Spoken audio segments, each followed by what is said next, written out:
When you see a burst pipe or a leaky roof, you see the water and you think that's the problem. But honestly, that's just the tip of the iceberg.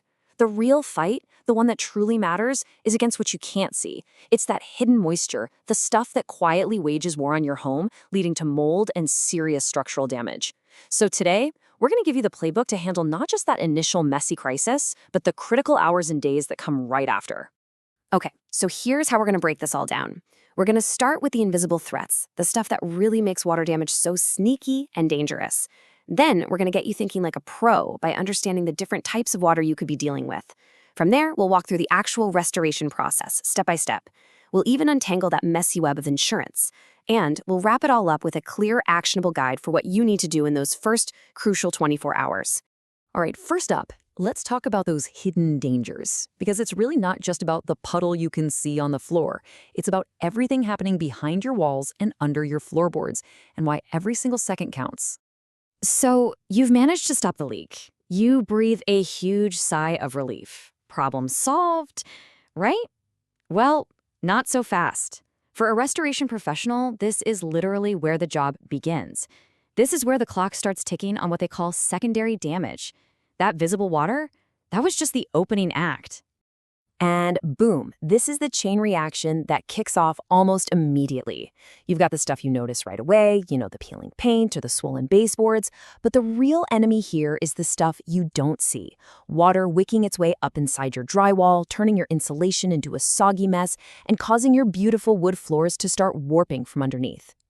You see this number, 24 to 48 hours. Burn this into your brain. This is the timeline you are up against, because that's how fast hidden moisture can create the perfect, cozy little environment for mold to start growing. And once mold enters the picture, you're not just dealing with a water problem anymore. You've got a potential health problem on your hands, and that's a whole different ballgame. All right, let's switch gears and talk about the water itself. Because, and this is super important to understand, a professional restorer will tell you not all water is created equal. They actually classify it into different categories, and this one little detail dictates the entire game plan, from safety gear to what can actually be saved. Okay, check this out. It's pretty simple. Category 1 is what you'd call clean water. Think of a supply line under your sink bursting. It's not great, but the water itself isn't a health risk, at least not at first. Category 2 is gray water. This is stuff from like a washing machine overflow or a dishwasher leak. It's got some soaps, maybe some bacteria in it. And then you have Category 3, or black water. Yeah, this is the bad stuff. We're talking sewage backups, floodwaters from a nearby river. It's seriously contaminated. With black water, pretty much anything soft or porous it touches has to go. Okay, so we know the dangers. We know the types of water. So what's the actual plan? How do the pros walk into a scene that looks like total chaos and bring back order? Well, it's not chaos at all. It's a surprisingly calm, methodical, 3-step playbook. And this is absolutely key. You have to do it in this exact order. You can't skip a step. First, you mitigate the emergency. You stop the bleeding, so to speak. Then you have to get everything scientifically verifiably bone dry. And only then, once you have a stable, dry foundation, can you start the restoration and rebuild everything. So step 1 is all about immediate damage control. Think of it like first responders arriving on scene. Crews come in with these massive, powerful extractors to get all that standing water out and get it out fast. At the same time, they'll make strategic cuts, removing stuff like soggy carpet padding that's just never going to dry and would only trap moisture. Okay, next up is the part that can feel a little weird. For the next 3 to 7 days, your house is going to sound and feel like a science lab. You'll have all these big industrial fans and dehumidifiers humming away 24/7. The goal here isn't just to dry what you can see. It's to create a super dry environment that literally pulls the trapped moisture out of the wood, the drywall, the very bones of your house. And finally, once all that equipment has done its job, and believe me, they use special moisture meters to prove everything is completely dry, then the rebuilding can start. This is the rewarding part. When skilled craftspeople put it all back together, new drywall, new floors, fresh paint, the ultimate goal is to make it look like it never, ever happened. Now for the part that often causes the most stress and confusion for homeowners, insurance. Understanding what your policy actually covers is absolutely critical, and the rules can be a little tricky. So what's the deal? What makes one water loss covered and another one denied? Well, it usually all comes down to one really important distinction. All right, listen up because this is crucial. The magic words your insurance company is looking for are sudden and accidental. A pipe that just bursts out of nowhere? That's sudden, covered. The washing machine hose failing? Accidental, covered.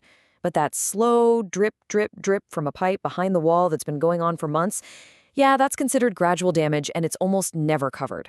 It's also really important to know that your standard homeowner's policy does not cover flooding from outside your home.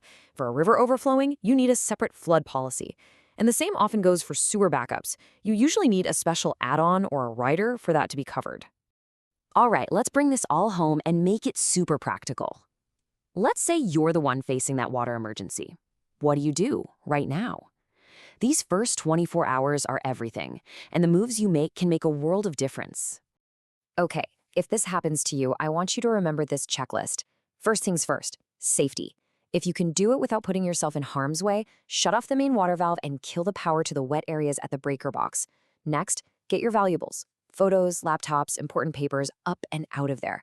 Before you touch anything else, pull out your phone and document everything. Take tons of photos and videos.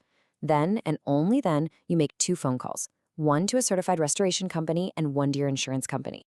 Now, just as important as what you should do is what you should absolutely positively not do. These are the common mistakes that can turn a bad situation into a total disaster. Don't even think about using your household vacuum or a shop vac on the water. It's a huge electrical shock hazard. Don't turn on your heat or AC because that can spread moisture and contaminants through your entire house. And most importantly, do not wait to call for help. And please, don't just trust your eyes. Just because something looks dry doesn't mean it is. So, when you boil it all down, it all comes back to one thing: time. Time is your single biggest enemy. It's time for mold to grow, time for damage to spread, time for a manageable problem to spiral out of control. In a water emergency, every single minute matters. We've walked you through the playbook, so the only question left is, when the clock starts ticking for you, are you ready to act?